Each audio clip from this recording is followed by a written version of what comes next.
Hey there, finance enthusiasts. Welcome back to our channel, where we break down tech and finance topics to make your life easier. Today, we're diving into how to unlink accounts in wealthfront.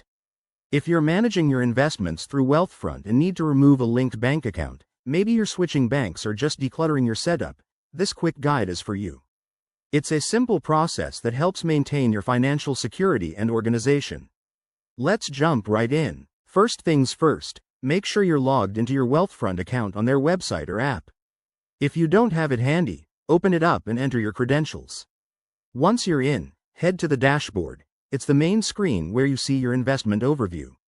Next, look for the Settings or Account Settings option. This is usually in the top right corner, represented by a gear icon or your profile picture. Click on that to open the Settings menu. Inside Settings, navigate to the Linked Accounts or Bank Accounts section. This is where wealthfront lists all the external accounts connected to your profile. Now, find the specific account you want to unlink. It might be listed with details like the bank name or account number. Once you've selected it, there should be an option like Unlink or Remove. Click on that, and wealthfront will prompt you to confirm the action. This is a safety step, so double-check that you're removing the right one. After confirmation, you might need to enter a verification code or answer a security question. Wealthfront does this to protect your data.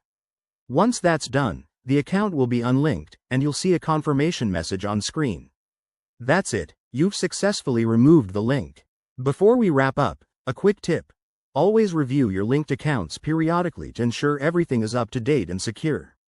If you run into any issues, Wealthfront's support team is there to help via their help center or chat.